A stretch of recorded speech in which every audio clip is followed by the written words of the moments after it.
Hello, everyone. So I'm back, and I'm going to kind of talk about Avengers Endgame. Give this a spoiler review. It's going to be a quicker one, and then there will be a podcast where we talk proper spoilers later on. So, let's talk a little bit about Endgame, and now spoiler warning, of course, and now let's get into it.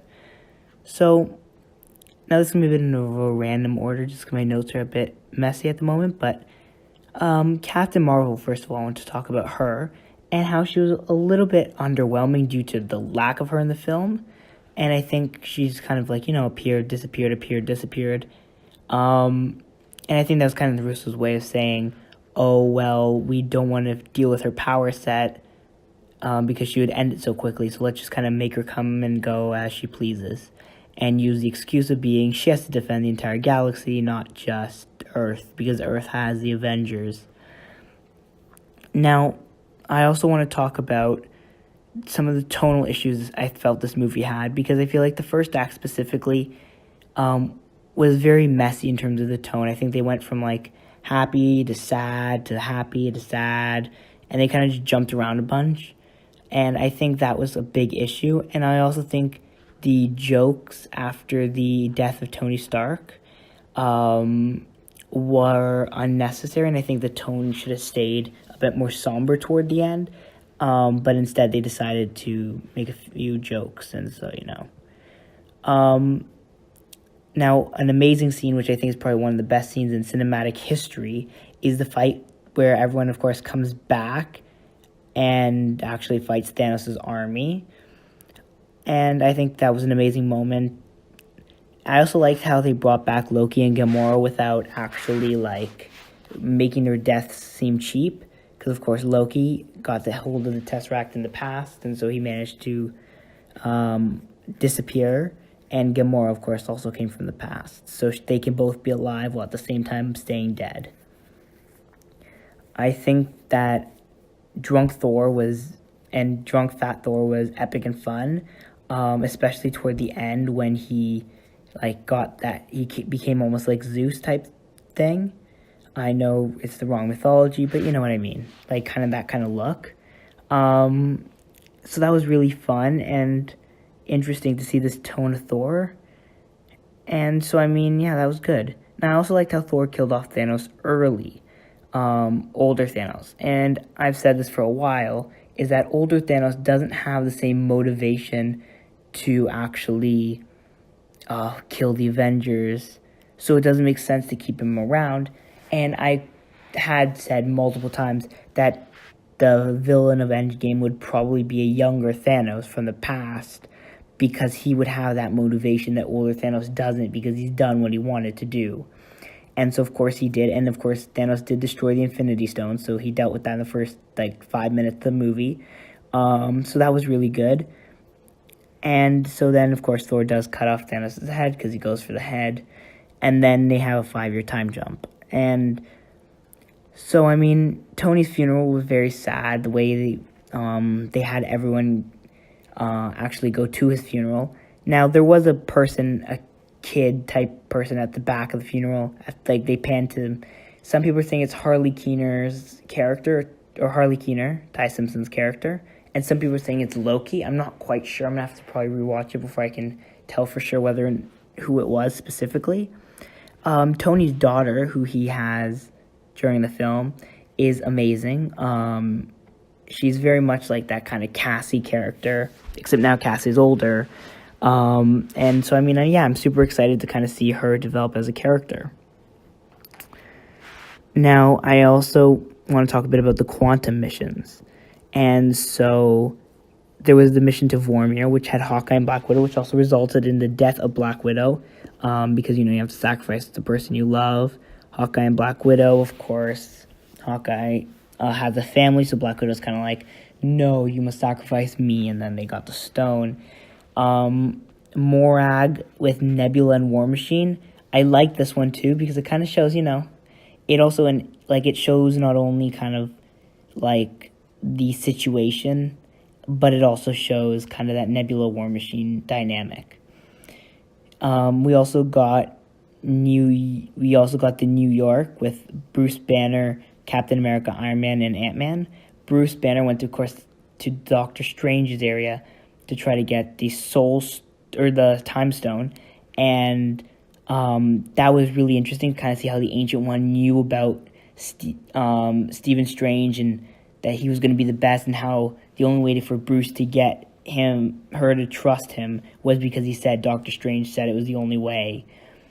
And I mean, honestly, that was really good. And it also showed us that during the Battle of New York, the sorcerers were also doing things and they weren't just sitting around. We just didn't see that.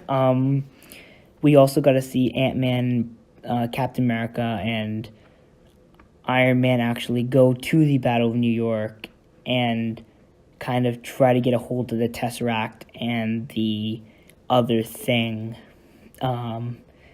Just, because it was cool to see them get a hold of the Tesseract and the Mind Stone.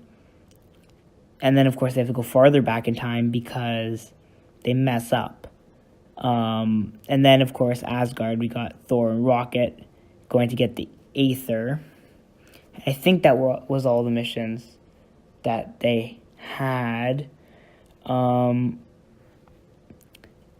then, of course, you got to see the two Nebulas. Of course, Nebula disguised herself as other Nebula. And, of course, this resulted in Nebula being able to bring in the younger Thanos because she pretended to be older Nebula. Now, when Tony and Cap have to go back into the past to get the Tesseract, which they lost to Loki in the time that during the Battle of New York time, they went back to World War II time right after Cap was frozen, and we got to see Hank Pym, and we got to see the classic Ant-Man helmet.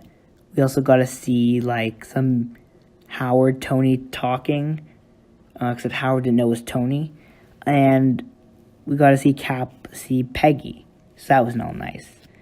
And then we also got to see Hawkeye's family at the beginning die, and Hawkeye go on this rampage, and then end up in Japan and killing people. Now another problem I had with the movie was the fact that the rat saved everyone. The rat that opened the quantum realm. If that rat wasn't there, the movie would have gone very differently. I don't like that fact that they didn't explain it as something like, oh, Doctor Strange made the rat do that or something. Because I feel like it was so cheap to have the rat just be anyways, it really annoys me. I think the first act was rushed, which I think helped deals with the tonal shifts as well. Because I feel like you couldn't stay a consistent tone just because you had to keep going and going and going. So tones kept jumping around. Now we did get to see Tony Stark being saved, although I feel like, again, this was something else that was rushed. And I mean, because it does turn out like they literally solve what they made a huge issue in the trailers in 2 seconds, where Captain Marvel just appears and then saves the day, and then she brings them to Earth, and they don't even question who Captain Marvel is or why she's there.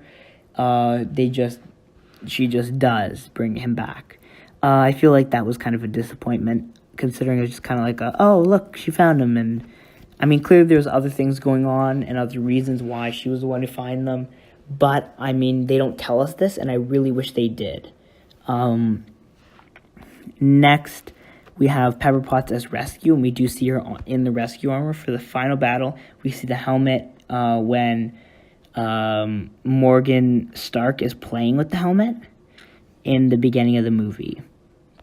There was a 5-year time jump, which, of course, I feel like was, again, something which we needed, but we didn't, and it's weird because it felt like we didn't know enough. And now another thing about the final battle, which I really like talking about because I love it, is Steve Rogers using Mjolnir and being worthy. So that was an amazing action scene. He also, at the end of the movie, of course, Captain America goes back and lives out his life when he goes back in time to put the stones away. Then he goes and he lives out his life, and then he comes back as an old man. So technically, I mean, he's like, oh, I lived out my life, I'm done. And then he gives Sam Wilson, the Falcon, the shield, Captain America's shield. So that's kind of cool because it's kind of saying, yep, Sam's the next Cap. And they kind of segue that also into the Bucky and Falcon show, which we will be getting on Disney+. So that's kind of cool, too, because we know now that Falcon will be Cap, and Bucky will kind of just be a supporting, player helping him. So Hulk-Bruce combined, that was pretty cool. I liked that Hulk-Bruce combination. The smart of the Hulk, but the strength of Bruce... smart of Bruce, but the strength of the Hulk combined, that was pretty cool. And also, Thanos' insane power level without the stones. Because if you think about it, the entire third battle and third act, Thanos didn't really have the gauntlet. But he was still able to fight basically everyone. So it just shows you how powerful Thanos is just without any stones. And people are kind of saying, oh, Thanos is only powerful because of the stones, obviously he's a normal person. But see, the thing is, he wasn't. He's so powerful without the stones. He didn't need the stones. He had just had a sword and an armor, and he was doing amazing stuff. Now, the other thing I had an issue with was the snapping. Because, of course, Hulk snaps to bring all the dead people back. Iron Man snaps to get rid of all of Thanos' army and then dying in the process. But see, my issue is I feel like the snap is kind of like what do you want to think about it very hard when you snap, and then it happens.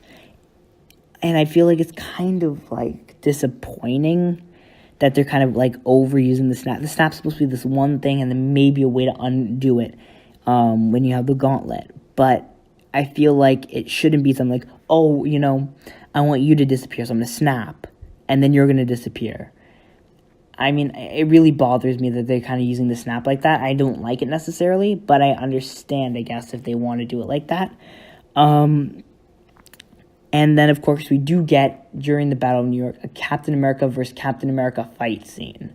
Because Captain America runs into his alternate of Captain America, and so they fight. And then we get to see them fight, and that was an amazing scene as well.